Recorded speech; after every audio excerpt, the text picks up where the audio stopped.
Motorcycle.com recently had the chance to catch up with AMA racing legend Eric Bostrom, where we talked about racing and life and injuries, especially life from motorcycle injuries.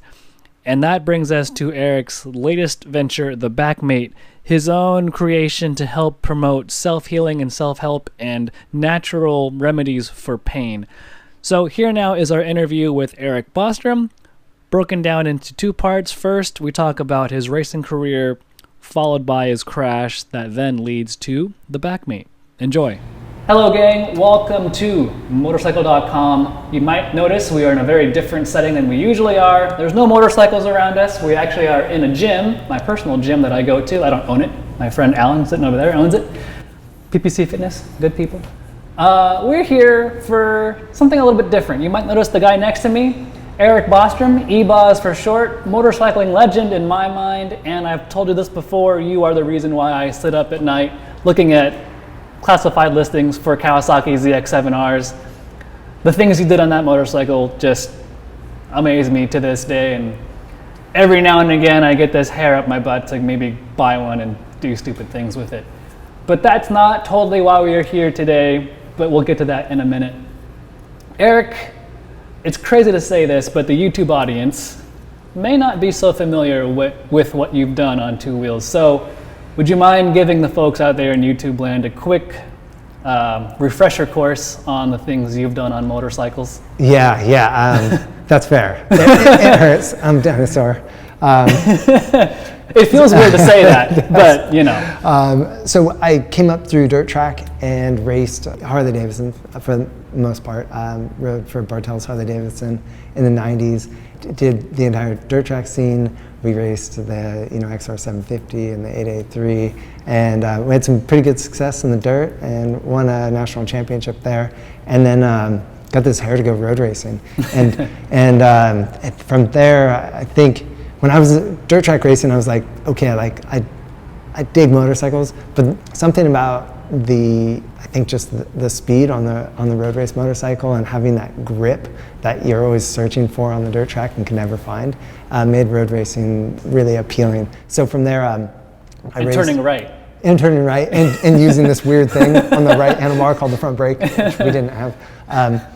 So there was definitely a steep learning curve going into the road racing. I initially raced with Honda, and then moved to Kawasaki, where, thank you, that's really an honor to the ZX7. It's funny, I think it was a bike that people really identified with. They either loved it or hated it, but I get that comment so many times, still today, almost 20 years later, on social media, like, you're the reason I was a Kawasaki diehard, or you're the reason I owned a ZX7, you're the reason I stuck with the ZX7. But let's face it, the bike was beautiful. It was a really pretty bike. It was older technology bike compared to the bikes we were racing against. From the Kawasaki heydays and winning some championships with them on the road racer, ended up on a Ducati because Kawasaki had pulled out of racing superbikes, and some really unique racing experiences, both domestic and abroad. And then ended up kind of finishing off the factory part of my career with Yamaha. So I went around the block, but it was such a special time in life. And then since then, I've done development projects with Bramo, as we know. We're on it, that project a little bit together, and then I've been also doing some coaching with fast track riders here in Southern California. So that's been really cool to kind of give back to the riding community. When you were on a motorcycle professional racing, you won some things. Yeah, here's your time to brag. All right, I'm not big on this, but I think I was somewhere pretty high on the all-time win list for AMA Superbike wins, top 3, and Super Sport Championship, Formula Extreme Championship, Harley-Davidson Championship. So kind of various different championships, and I raced the best riders in the world at the time. That was really an honor. Who was the best person you ever competed against? My brother, come on. Oh, wow. I say that from, a kind of like humanitarian side. Ben's just such an incredible person. And being my older brother, I learned so much from, as far as racers go, it's difficult to pinpoint the best, right? But I think Troy Bayliss was one of the most difficult riders to nail down. Troy had this way of getting around the racetrack faster than you, and he never hit the same line twice. He just did it his own way, and he rode the bike to the limit, and it was like loose, and somehow he was going away from you, and you're like, man, I think I'm doing a better job than he is right now. But he's way over there. But he's like, wow. So he was one of the most unique riders I ever rode against. But having raced against riders like Nicky Hayden, Colin Edwards, and Matt Mladen, and a host of other riders. I mean, there's so many great riders at that time, and still today. But obviously, that was my era. It's really an honor to race with all of them. Well, that's a cop-out answer, but it's a good answer. I'll take that. Why we are here today is because you had a crash in your career that really messed you up. Yeah, so it was Laguna Seca 2003 World Superbike, and it's just a racing incident in the first turn, it's turn 2, but there was a crash behind me, and there was a 7-rider pileup, but I ended up kind of getting the brunt of it, and my bike kind of squashed into me, and then Aaron Yates' bike flipped over and more or less drove me headfirst into the gravel trap. And so in doing so, I'd compressed my cervical spine, bulged the discs, and ended up in a pretty difficult position. I had more or less, it felt like sandpaper was in my neck to turn my head right to left, various spasms in the neck and back, and then constant headaches. And so I fought that for nearly a decade. I was and took the traditional approach of trying to different medications and trying to do different therapy work. And of course, the whole time in the back of my mind, I'm thinking I need to have spine surgery on my neck because this problem is not going away. And that took me into, if I don't figure this out now, my life and my quality of life is going to deteriorate. And everything I'm doing is actually bringing me farther from the solution. So, all right, what was your solution and how did you find it? This is really my message, and it's if you're trying to treat the symptom, you're only moving farther away from the problem. Because if we look at medicine in general, when you have medications that not only alter your mood and your thinking patterns, but alter the healing process, and in many cases stop the natural healing process. And then there's kind of that other extreme side, which is going under the knife. And so the path became this middle path, which is how can I stir circulation, relax the neuromuscular system, increase my range of motion to get the body to open up and heal. If I don't do maintenance on my body, this situation's only going to get worse. And my dad's 77. He's fast on a motorcycle, and I want to be faster than my dad. After dealing with headaches and chronic headaches and pain for nearly a decade, that is all gone because I've actually been able to get my body to a state of healing and being back into health. So talk to us more about the Backmate and how it came to be and how you ultimately came to this spot in life and what you're doing now. It's a great question, and I really feel that engagement's the key. It's what speaks to you personally, individually, and that's where you have a fitness center like here at PPC and the work that Alan's doing, and that makes a huge difference for a particular person, and then another person, they might find a different fit. So my goal was to kind of take away what I had learned from doing the chiropractic work, which I had success with, and the massage therapy work, which I had success with, and that PT therapy, which I had success with, but I wasn't able to live inside those institutions. So I needed acute pain treatment, and I needed treatment that would reduce my chronic symptoms. And so that is an everyday lifestyle. So of course that means maintaining fitness, and I love the human body, and I love people. So it's what will engage me into learning more about my body, and then how can I engage others to say, hey, my body is worth my time? Because we can run ourselves, we can trash our bodies and run ourselves in the ground. We all know where that ends up.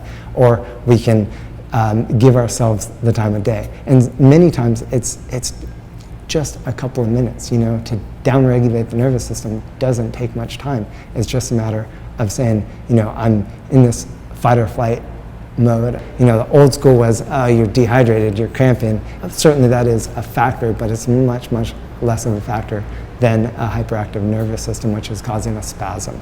So we want to get in there and do deep tissue work to relax the nervous system, increase circulation, to replenish the cells. We want our muscles to feel like when we were kids, but oftentimes at the end of the day, you reach back and you grab your back and it feels more like a brick. So that's a sign. Having said all that, I think that's a perfect segue to go check out the Backmate, which we have set up over there. All right, let's do it.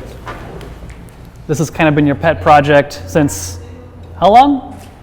It's been a long time coming. It's been a long time coming. We'll leave it at that. And it's very simple in its design. It's essentially just an expandable bar that fits in your doorway. And you just simply ratchet down the lever to lock it into place.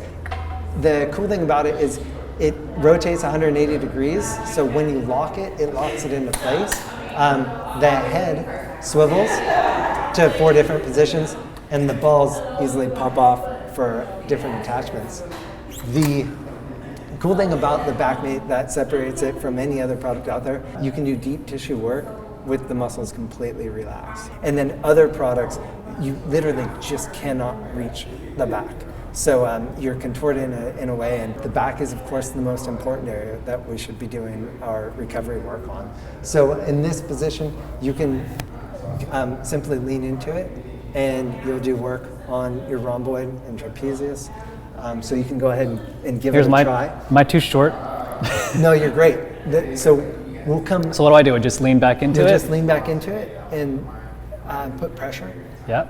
Really critical in today's age because we have such forward-facing postures, and I was laughing about this being on the subway in New York yesterday, and everyone's leaning forward, you know, with their phones. Yeah. How that works in motorcycling is we're like this. We all get stiff at the end of the day from riding. So we want to get in here and elongate those muscles, open up the circulation. Well, just by doing this, I mean, I think I'm definitely had the symptom of tight shoulder, tight neck, all the above, and it's like having a massage.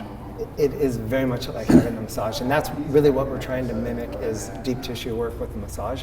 We can very simply move it up a couple inches, and again, we're mimicking a doorway here, and you can do exactly the same move and work higher on the neck just by dipping your chin forward a little bit to elongate those muscles. So you talked specifically about motorcyclists and how we get a lot of tension along the traps. Really difficult area by any conventional method to get relief.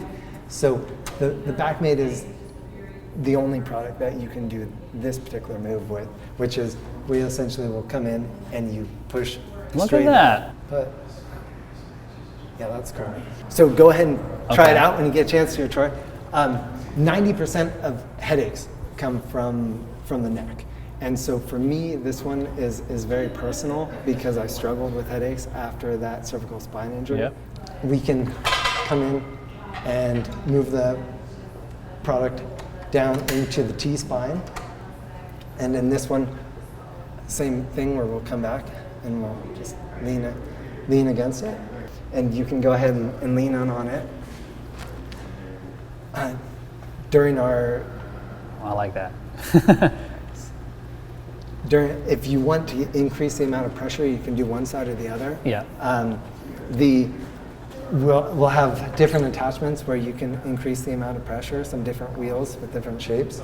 The T-spine is really overlooked in general because most people end up with either neck pain or low back pain, but they're not focusing on the big picture, which is, remember, we want to go to the root of the problem, not focus on the symptom. So we can come down here and work on the low back. We can do more trigger point work on the piriformis and the thoracolumbar.